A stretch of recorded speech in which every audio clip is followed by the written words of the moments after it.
सेमरा लहरिया की घटना के बाद एक बार फिर यादव समाज आक्रोशित दिखाई दे रहा। वजह मकरोनिया में बीते दिनों समाज के एक युवक की भाजपा नेता और उनके परिजनों द्वारा चुनावी रंजिश के तहत निर्मम हत्या होना है, जहां लगातार सामाजिक लोगों के साथ अन्याय अत्याचार के मामले सामने आने पर पीड़ित समाज जन को न्याय इंसाफ मिले, इसको लेकर पुलिस और प्रशासन के द्वारा कोई सकारात्मक प्रयास नहीं हुए तो मामले में समाज जन आक्रोशित होकर फिर लामबंद होने लगे हैं। इसी कड़ी में पीड़ित पक्ष को न्याय इंसाफ मिले मकरोनिया में समाज की एक आपात बैठक आहूत की गई, जिसमें बड़ी संख्या में समाज के लोग शामिल हुए और अब तक की पुलिस एवं प्रशासन की कार्रवाई पर पीड़ित पक्ष को न्याय मिलता नहीं दिखने पर कैसे पीड़ित पक्ष की सामाजिक स्तर पर मदद कर उसे न्याय मिल सके और दोषियों के खिलाफ सख्त कार्रवाई हो, इसको लेकर आपस में चर्चा कर एक दूसरे से सुझाव लेते हुए विचार मंथन उपरांत महत्वपूर्ण नीति तैयार कर आगे की लड़ाई लड़ने पर सहमति बनी। आयोजित बैठक में यादव समाज के सभी लोगों ने एक सुर में पूरे घटनाक्रम की कड़े शब्दों में निंदा करते हुए अभी तक इस मामले को लेकर जिले के तीनों मंत्रियों और विधायकों द्वारा कोई भी वक्तव्य पीड़ित पक्ष को संबल मिले, इसको लेकर जारी नहीं किए जाने पर कड़ी आपत्ति भी दर्ज कराई और जिले भर में समाज की अच्छी खासी तादाद होने के बाद भी समाज की शक्ति को दरकिनार करने पर होने वाले अन्याय अत्याचार और उत्पीड़न पर साधी जा रही मौन चुप्पी पर उन्हें सामाजिक ताकत का एहसास कराने पर सहमति बना सबक सिखाने का इरादा भी जाहिर किया। आयोजित बैठक में पीड़ित पक्ष को न्याय मिले, इसको लेकर समाज जन की एक कमेटी गठित करने पर सहमति भी बनी, जिसके मार्गदर्शन में पूरे मामले में अब समाज पीड़ित पक्ष के लिए इंसाफ मिले इसका प्रयास करेगा। तो वहीं मामले में यादव समाज के अंदर आक्रोश के स्वर पनपते देख भाजपा संगठन भी हरकत में आया और आरोपी भाजपा नेता को निष्कासित कर दिया गया। तो कांग्रेस संगठन भी पूरे मामले में समाज की राजनीतिक वोट बैंक की ताकत को समझ पीड़ित पक्ष को न्याय मिले एक कमेटी गठित करते हुए इंसाफ की लड़ाई लड़ने का दम भर रहा। बहरहाल इस मुद्दे को लेकर समाज के आक्रोशित तेवर साफ संकेत दे रहे कि जब तक पूरे मामले में पीड़ित को न्याय नहीं मिलता और दोषियों पर सख्त कार्रवाई नहीं होती, समाज जन शांत नहीं बैठेंगे। ये यादव समाज की एक आपात बैठक है। इसमें समाज के साथ लगातार हो रहे अन्यायों की श्रृंखला में एक बहुत बड़ा अन्याय हुआ है कि यहाँ का एक युवा मकरोनिया का कोरे गांव का निवासी जो था जग्गू यादव, उसकी हत्या कर दी गई है और उसमें भाजपा से संबंधित जो परिवार है उसने हत्या की है। अभी तक ना तो गिरफ्तारी हुई और जहाँ तक कार्रवाई होती है मकान और होटलों को तोड़ दिया जाता है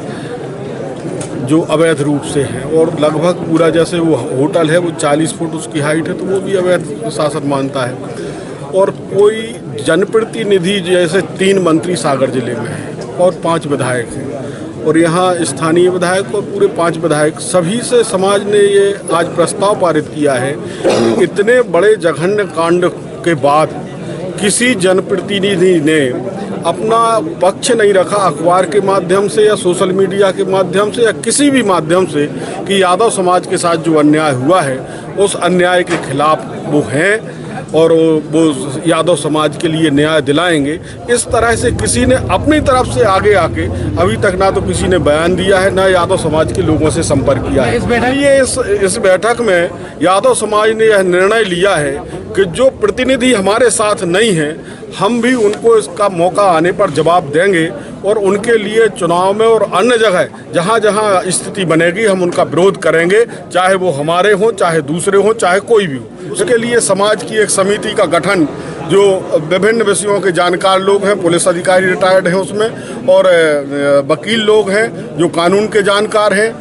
डॉक्टर भी उसमें एक रखेंगे, पत्रकार भी रखेंगे, जो सारे जानकार लोगों की एक कमेटी 2 कमेटियां बनाई जा रही हैं जो एक प्रशासन से बात करेगी, पुलिस से बात करेगी और दूसरी जो कमेटी रहेगी वो समाज में जाके और समाज और उसके बीच में सेतु का काम करेगी कि अभी तक कार्रवाई कहाँ पहुँची। मीटिंग में तय हुआ है कि मिश्री चंद गुप्ता और उसके परिवार को 3 दिन का समय इस प्रशासन ने दिया था और आज लगभग वो 3 दिन पूरे हो गए हैं। तो पुनः हम लोग प्रशासन से एक बार पूछना चाहेंगे ये तय हुआ एक कमेटी बन रही है। कमेटी पूछेगी कि आपने इस पर आगे क्या कार्रवाई की है। इस मध्य प्रदेश शासन के मुखिया ने एक नियम बनाया था कि जो भी आपराधिक प्रवृत्ति के लोग हैं उनका बुलडोजर उनको बख्शेगा नहीं, लेकिन आज 3 दिन हो गए। ये व्यक्ति भारतीय जनता पार्टी का पदाधिकारी है। आज तक भारतीय जनता पार्टी के एक भी नेता ने अपना एक बयान जारी नहीं किया कि अपराधी को हम लोग संरक्षण नहीं देंगे या इसकी मदद नहीं करेंगे। मिश्री चंद गुप्ता कहाँ से स्टार्ट हुआ है, किन जनप्रतिनिधियों का इसको संरक्षण प्राप्त है, इनके कारोबारों पे प्रशासन सख्ती क्यों नहीं कर रहा है, इनके जो भी रिकॉर्ड हैं आपराधिक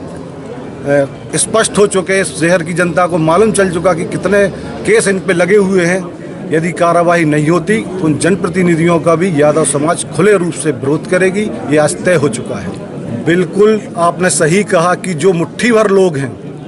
और यादव समाज निर्णायक भूमिका में इस विधानसभा नहीं इस जिले में स्थान रखती है, और आज इस प्रकार की घटना में किसी ने सहयोग नहीं किया है, तो मैं आपके माध्यम से कहना चाहूँगा कि सरकार जो एक तरफा कानून चला रही है कि अपने लोगों को संरक्षण